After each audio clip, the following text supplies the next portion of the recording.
بسم اللہ الرحمن الرحیم۔ صلاح الدین ایوبی سلطنت کے بانی تھے۔ وہ نہ صرف تاریخ اسلام بلکہ تاریخ عالم کے مشہور ترین فاتحین و حکمرانوں میں سے ایک تھے۔ وہ 1138 عیسوی میں موجودہ عراق کے شہر تقریت میں پیدا ہوئے۔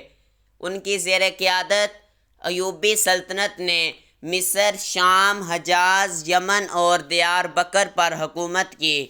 سلطان صلاح الدین ایوبی کو بہادری، فیاضی، حسن خلق، سخاوت اور بردباری کے باعث نہ صرف مسلمان بلکہ مسیحی بھی عزت کی نگاہ سے دیکھتے ہیں۔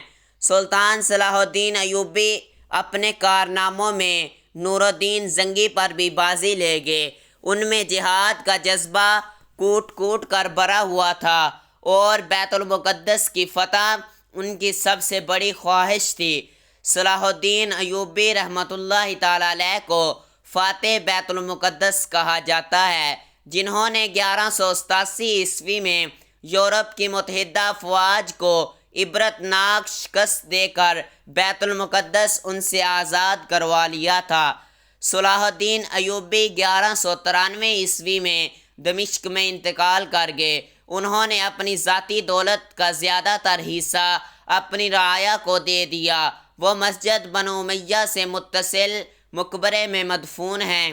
مسلم ثقافت کے لیے اپنی اہمیت کے ساتھ ساتھ سلطان صلاح الدین ایوبی کا ترک اور عرب ثقافت میں نمایاں طور پر احترام کیا جاتا ہے۔ انہیں اکثر تاریخ کی سب سے مشہور کردہ شخصیت کے طور پر بیان کیا جاتا ہے۔ 2 اکتوبر کے دن اور آنے والے کئی ہفتوں تک شہر سے لوگ رقم ادا کر کے جاتے رہے۔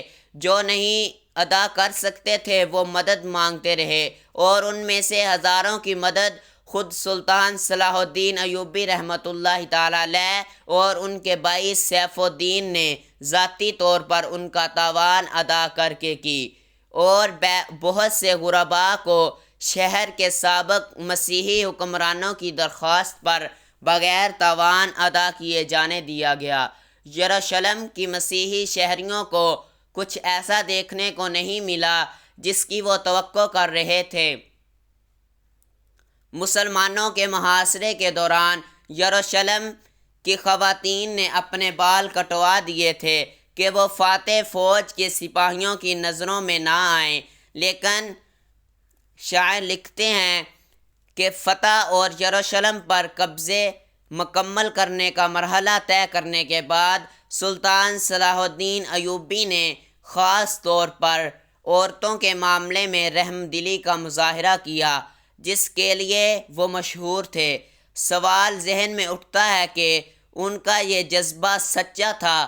ایسا معلوم ہوتا ہے کہ ایسا ہی تھا۔ وہ ان کو فروخت کر سکتے تھے یا اپنے فوجیوں کے حوالے کر سکتے تھے۔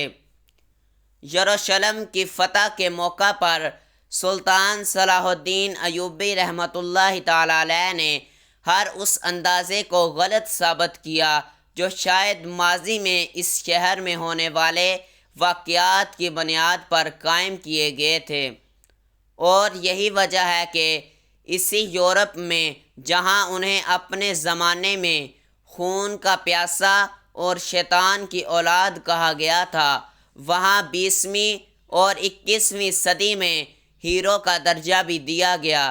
یہ وہی یروشلم تھا جس کی سن 1099 میں فتح کے بعد صلیبیوں کے یروشلم میں داخلے کے موقع پر یہاں ہر طرف لاشیں تھیں، اور مرد، عورتیں اور بچے کوئی فاتحین کی تلواروں سے محفوظ نہیں تھا۔ مصنف جسٹن ماروزی نے اپنے کتاب اسلامی سلطنتیں 15 شہر جو ایک تہذیب کو بیان کرتے ہیں میں یروشلم کے بارے میں باب میں مسیحی ذرائع کا حوالہ دیتے ہوئے صلیبیوں کی فتح کے بعد شہر کے مناظر بیان کیے ہیں۔ انہوں نے صلیبیوں کے رویے کی مثال کے طور پر ان کے ایک عہدیدار کا بیان نقل کیا ہے۔ زبردست مناظر تھے، ہمارے فوجیوں نے دشمنوں کے سر قلم کر دیے، کچھ کو زیادہ تکلیف دینے کے لیے آگ میں جھونکا گیا۔ گلیوں میں سروں کٹے ہوئے پیروں اور ہاتھوں کے ڈھیر تھے۔ سلطان صلاح الدین ایوبی رحمۃ اللہ تعالیٰ علیہ کا چیلنج یروشلم کی فتح پر ختم نہیں ہوا، بلکہ انہیں اندازہ تھا کہ اب مسیحی دنیا، جس پر یروشلم جیسے مقدس شہر کے ہاتھ سے نکلنے کی خبر بجلی بن کر گری ہوگی، اس کو واپس حاصل کرنے کی کوشش کرے گی۔ سن 1187 میں یروشلم کی فتح سے تیسری صلیبی جنگ میں اس کے کامیاب دفاع کا باب تقریباً 5 برسوں پر محیط ہے۔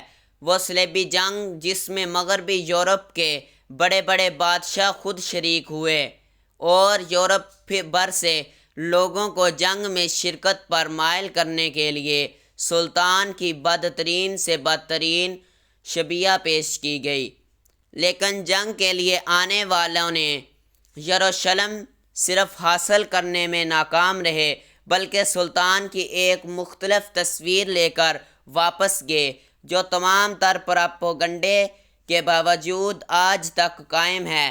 ہمیں سلطان صلاح الدین ایوبی رحمۃ اللہ تعالیٰ علیہ کی یاد میں بھی ایک دن منانا چاہیے، کیونکہ انہوں نے یروشلم کی فتح کے موقع پر جس کردار کا مظاہرہ کیا تھا، وہ یہودیوں، مسیحیوں اور مسلمانوں کے مل کر رہنے کے بارے میں ایک سبق ہے۔